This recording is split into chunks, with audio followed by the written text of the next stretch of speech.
I totally get that you're busy, you've got personal things going on in your life, lots of distractions on the news given from the mainstream media. There's a lot going on. But I don't know if you realize this, but it's been over a year since the Georgia Guidestones were blown up, and nobody's talking about it anymore. And if you don't know what the Georgia Guidestones are, it's a bunch of tall stone tablets where it has written on them the same exact text in a bunch of different languages. One of the wonderful things that whoever put up this monument thought to put on here was maintain humanity under 500 million in perpetual balance with nature. If you do the math, that's like a 90% reduction in the current claimed population of the Earth. But other than just saying some weird stuff like we should kill everybody, it also had some astronomical features. One, the channel through the stone indicates the celestial pole, Polaris. Talk about that in a second. The horizontal slot indicates the annual travel of the sun. And 3, sunbeam through the capstone marks noontime throughout the year. Now that channel that they were talking about drilled through the rock is this hole right here. And you could have walked up to this hole at any time of the year, day or night, and this hole would be aiming at Polaris, the celestial pole. Riddle me this. How are we supposed to believe this worked if this is the movements of our solar system? The entire solar system is moving 500,000 miles an hour, 4.9 billion miles in a single year through space. We're tilted on an axis, precessing, wobbling, while we're supposed to believe we're orbiting the sun at 66,616 miles an hour on average. And all of the stars above our head are supposed to be expanding away from us from the Big Bang, doing their own individual movements. And we're supposed to believe that we're on a round rock, and we could set a rock on this rock that aims at Polaris 24/7 when we're supposed to be doing this? Someone make sense of this. I know it's a lot to realize that current cosmology is off, but it's actually admitted by people like Michio Kaku, who admit that cosmology, the current cosmology, is off by 10 to 120th power. And this channel and this guidestone right here definitively disproves the ideology which suggests that we're on a spinning magical water ball doing all of these astronomical motions around the sun and through a space vacuum that doesn't exist. This truth, it's uncomfortable. It's gonna really twist and turn your brain. But once you realize that everything is cyclical and the sky is a clock, and the Georgia Guidestones, that horizontal hole that was cut into those stones, it measured the equinoxes and solstices of the year. Why do you think that the sun makes this analemma every year? It makes this infinity shape. And we have to believe that a Mars-sized planet came and hit the Earth and caused all of this cyclicalness? Yeah, right, buddy. The Earth's flat, and we live on the inertial plane or block domain wall of the magnetic perturbation that starts at the center of the Earth. There's no South Pole. And when you look at the movements of the wandering stars, or so-called planets, and then you look at a magnetic field, something might be going on. I suggest that maybe the sky moves off magnetism and not gravity. If you'd like to hear me debate this live with scientists, pseudoscientists, globe zealots, and all of the likes, you're going to need to follow all 3 of these channels that I've tagged here down at the bottom. I debate on all 4 of them because I am extremely censored for this information. Share this video. Get it out to the people. Let's prove to everybody that God's true creation is a level topographical plane with the stars and the moon and the sun moving above us. We are not moving. Have a good one. This is not a church.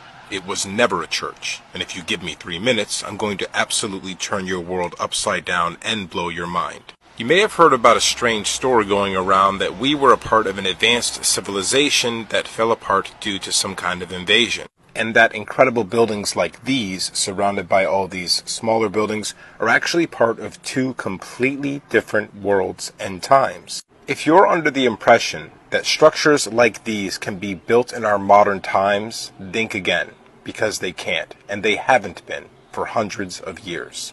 There are countless buildings like this scattered all over the world that we repurposed as banks, churches, universities, and state buildings. You'll also notice that a lot of these buildings have the word founded etched in the side instead of built. That's because we found them. We didn't make them. So let's talk about what these buildings were really used for before we repurposed them. It's becoming painfully obvious that our religions and our religious institutions do not serve us, and in fact were built to control us. We're starting to realize that many of the stories we've been told about our religions have been twisted and corrupted to imprison our minds and our spirits. Well, it gets so much crazier and worse than that. Because these buildings were never churches. They were healing centers and amplification centers for our meditation and prayers to make our thoughts reality, word to flesh. The painted glass windows and all the geometric shapes were meant to amplify those frequencies outward and inward to heal us and create a protective force field around the building and around the empire. Going back to this picture, you see that circle right there? That's cymatics. Just go look up a video where they play sounds on sand and then the sand takes different shapes. It looks exactly the same as that. This architecture is a frozen masterpiece of music, which caused frequencies to emanate within and without to have all sorts of amazing and powerful effects. Yes, all the old stories of Atlantis and Tartaria are absolutely true, and you can see the evidence of it just by going to one of these churches. But it gets even crazier than that. Look at the domes here. Look at those little circular balls. These are conductors, okay? We don't have a cross or the moon and the star here, and there's a good reason why. I'm just going to put this ugly modern church in the background while we talk about this so this can really sink in for you. All of our religious symbols like crosses and moons and stars were actually just carefully crafted antennae. They were shaped that way to pull energy into the building. And now just think about how you have defined your entire life based on these symbols, defended them, fought other people over them, thought you were worshiping a god through that symbol. They are laughing in our face. And guess what? It gets even crazier in part 2 when we talk about the Orgone generator.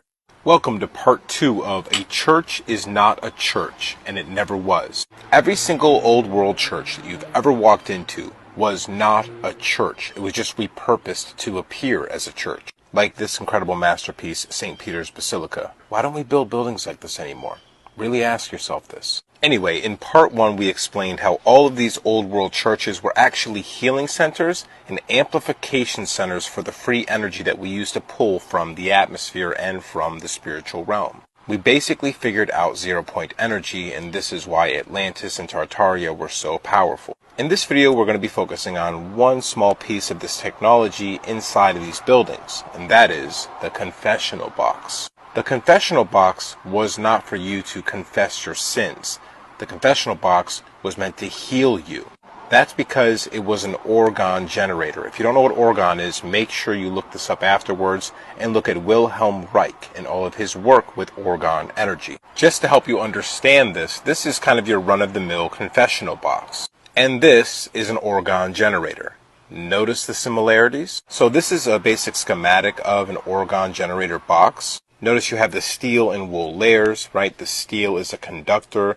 The wool sort of creates that static electricity atmosphere, so it keeps charging it up more and more. Then you have your insulation layers that are dielectric, which I believe means it'll insulate so it doesn't escape, but it'll help to compound it as it moves inward toward the middle of the box. What happens once this energy gets into the middle of the box is you have condensed Holy Spirit, condensed Chi. People would go into these boxes with illnesses, and they'd walk out without any illness. They were very powerful and would sometimes cause you to go into like toxosis, but it was only because it was cleaning you out completely. Just to help this sink in, this is a modern church. Compare that to all the other pictures I've shown you in part 1 and part 2. We have no idea how to build these buildings anymore. We don't even know who built them exactly, or how they did it. Okay, so if you go to the Alamo, that's in Texas, right? There is a church on the grounds. By the way, this place was also invaded by the Europeans and taken away from the indigenous population. They've turned the inside of the church into a museum. There's a little display center for the confessional box. There it explains that they found copper leaf inside of the confessional box. And copper is highly conductive. The outside was wood, the insulator. These goofballs stumbled on these buildings and didn't know what to think. Imagine if human beings eventually hopped in their spaceships and we got to another solar system and came across a planet where there used to be an advanced alien species. Their technology wouldn't even make sense, but we try to use it and we'd repurpose it in ways that would be useful to us, but it would never be at their level. This is essentially what happened with us. How the heck it all happened, I'm not sure, but folks at home, this is a huge deal, and they did it. For the first time in history, we brought goodies back home from this kind of object in the history of humanity. So this is big. This is so huge. This mission proves that NASA does big things. What you're about to see is basically the equivalent of throwing a touchdown pass over 10 football fields away and landing it perfectly in that end zone. Absolutely historic. How are you feeling? Pretty amazing. It was like, wow, this is what, dreams and imagination it's fueled with. This is just amazing. So, it can go from the movies, but This is reality. and we're doing things that people couldn't even believe could happen. It's amazing. Yeah. Not everybody can be a robot polisher. This fragment of rock it contains the ingredients that happen when you make planets, that happens when you make life. How did you prepare for this today? So preparation has been in the process for a long time. So by studying a sample from the leftovers of space, we can study a sample from the leftovers of the formation of the Earth.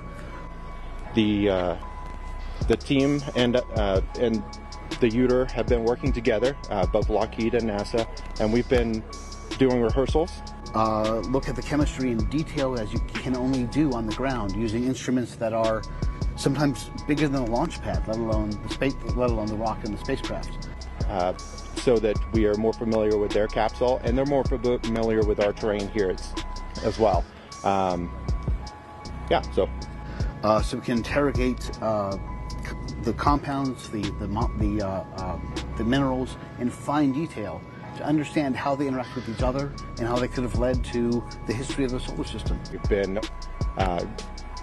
briefed on the actual items that we've dropped out here.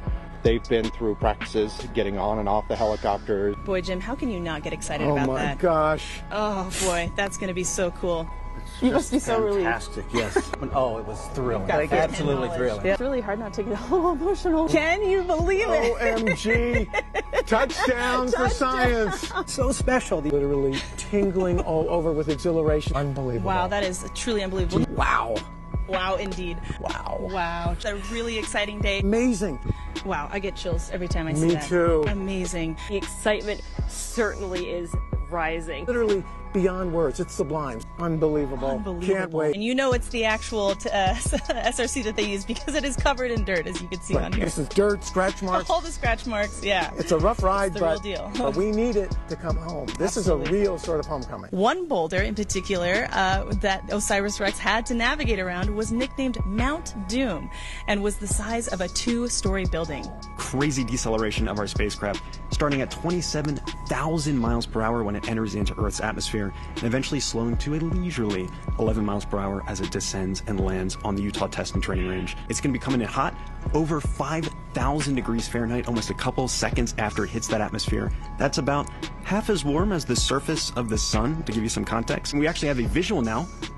This is from our infrared tracking camera on the WB-57, our high altitude plane. At about 47,000 feet MSL, mean sea level, getting a great view of that SRC heating up as it enters into Earth's atmosphere. The punishing deceleration that spacecraft, that SRC is experiencing right now, as it comes in at about 27,650 miles an hour. You can see it glowing brightly in the sky. Wow, and after an exhilarating streak across Earth's atmosphere, We have parachute deployment. You can see just a sigh of relief from the team. I can hear some applause here. There is that orange creamsicle colored parachute, just a delight, a sweet delight to see. When we took that sample, we were over 200 million miles away from us here on Earth. The long journey back, 1.2 billion miles from asteroid Bennu, back to here with that sample, has just come to a dramatic close. This is why we do science, right? To get these kinds of samples. So unfortunately, we can't give you Bennu. We can give you pictures at up-close vantage point like we've given you today, and as the science is done by the science community, and so you'll be part of that, and you can write proposals to work on samples if you have a neat new instrument you want to try. So stay tuned. We went from cosmic velocity to velocity smaller than an ant would use to crawl across the table to pick up a crumb. And so that's the speed of science. Not everybody can be a robot polisher. So just a couple weeks ago, we dropped this replica, this engineering test unit, from 5,000 feet with a parachute deployment and went through all the operations, the choreography we need to actually make sure we can do it today. Are you going to stick around for the show? Carefully rehearsed recovery process. Very carefully choreographed. Well rehearsed by a masterful team. This is reality.